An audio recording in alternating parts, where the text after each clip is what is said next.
Hey everyone, and welcome back to the channel. Today, we read diving deep into the soul of one of Demon Slayer's most fiercely misunderstood characters, Sanemi Shinazugawa, the Wind Hashira. You know him, right? The guy who practically tried to stab Nezuko at their first meeting, the one whose temper often overshadows everything else. He's earned himself the title of the worst Hashira in some circles, and it's easy to see why on the surface. But what if I told you that behind that explosive rage, that almost cruel demeanor, lies a story so heartbreaking, so utterly tragic, that it would make anyone question everything they thought they knew about him? Sanemi isn't just angry, he's a walking storm, and it's a storm born not out of a desire to destroy, but because destruction was all he had left. He was forced to make impossible choices, to kill the very person he loved most. And today, we're going to peel back those layers, to uncover the raw truth behind the man who wields the wind.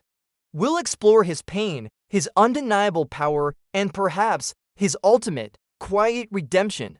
Get ready, because this isn't just about a Hashira.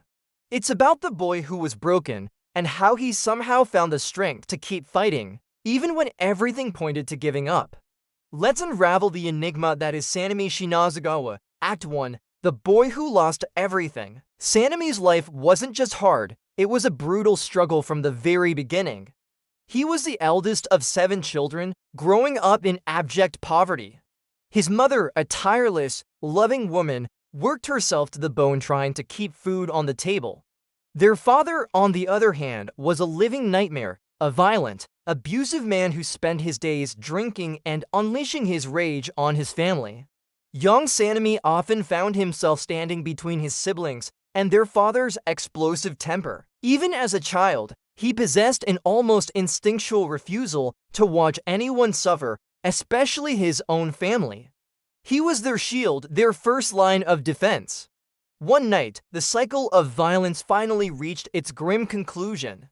Their father's cruelty caught up to him, and he was murdered, stabbed to death by someone who had simply had enough. And for the first time in what felt like an eternity, the Shinazugawa family experienced a moment of quiet peace. Sanemi, despite the horror, felt a flicker of hope. He promised his younger brother, Genya, that they would protect their family together, that things would be different now. And in that moment, Genya, who rarely smiled, finally did.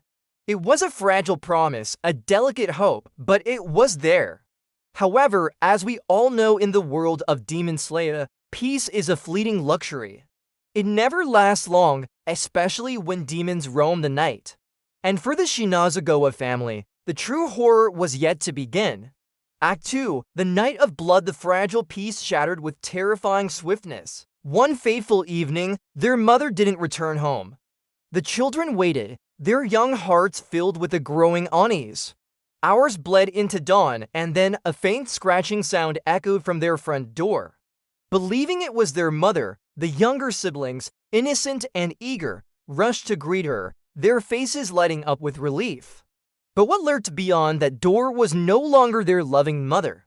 A demon, wild-eyed and utterly unrecognizable, burst into their home, a whirlwind of savagery. In mere seconds, Sanemi's younger brothers and sisters were cut down, their lives extinguished before they could even utter a scream. Genya, scrambling to protect them, was violently thrown aside, left scarred and bleeding, a horrified witness to the carnage. Sanemi, returning home, stumbled into a scene of unspeakable horror. The house was drenched in blood, a gruesome tableau of death. And there, standing over the mangled remains of his family, was a creature that wore his mother's face. Sanemi froze, caught between utter disbelief and gut-wrenching horror. But when the demon, his own mother, lunged menacingly towards the bleeding and terrified Genya, Sanemi snapped into action. Instinct took over.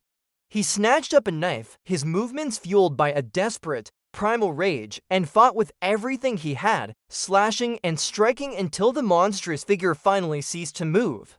When the terrifying silence descended, broken only by the drip of blood, the only sound left was Genya's raw, piercing scream. His brother, unable to comprehend the horror, accused him, called him a murderer, completely unaware that the monster Sanemi had just killed was their own beloved mother.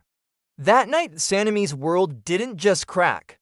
It shattered into a million irreparable pieces. He had saved Genya, but at the cost of literally everything else he held dear. From that moment on, Sanemi saw the world in desolate shades of gray. There was no safety, no warmth, no joy, only a brutal, relentless fight for survival. This was the night that forged the wine Hashira. Act 3. A demon hunter without a course. After that night, after losing every single person he cherished, Sanemi became a solitary wanderer. With no family, no home, no purpose, and absolutely nothing left to lose, a burning, singular obsession took root within him. He would hunt demons.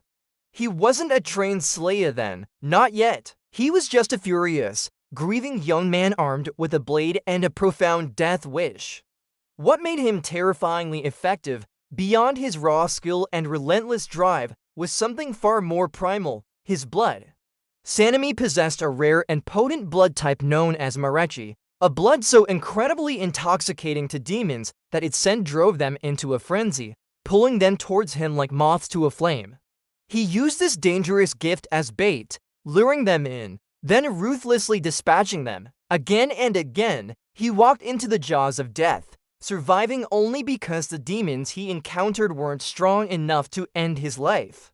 His body became a living testament to his battles, a map of countless scars, each one a stark reminder that he shouldn't still be alive, yet he stubbornly was. But fate, in its strange and often cruel way, had another path for him. It changed the day he crossed paths with Masakika Kumino, a kind-hearted and seasoned demon slayer. Masakika saw something beneath Sanemi's fury, something worth saving. He took Sanemi under his wing, teaching him the essential breathing techniques, guiding him, and helping him channel his raw, destructive power into something focused and lethal. Together, they joined the Demon Slayer Corps, forming a powerful duo. Their partnership was short-lived, tragically cut short during their very first mission against a lower-ranked demon. Only Sanemi walked away from that fight. Holding his dying friend in his arms, Sanemi was once again confronted with the agonizing reality that no matter how desperately he fought to protect others, he was always the one left behind, carrying the unbearable weight of survival. That profound grief, that crushing guilt, didn't break him.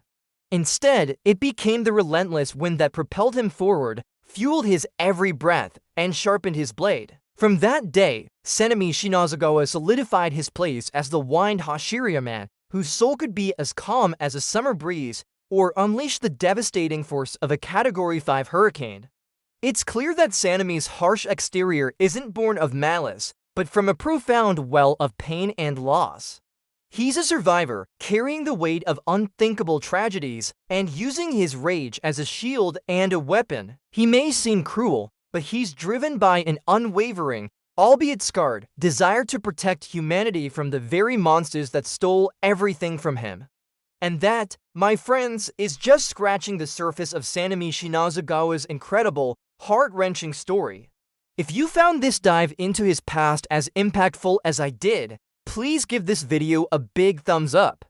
Don't forget to hit that subscribe button and ring the notification bell so you don't miss our next deep dive into the complex world of Demon Slayer. We've got so much more to explore together. Thanks for watching, and I'll see you in the next one.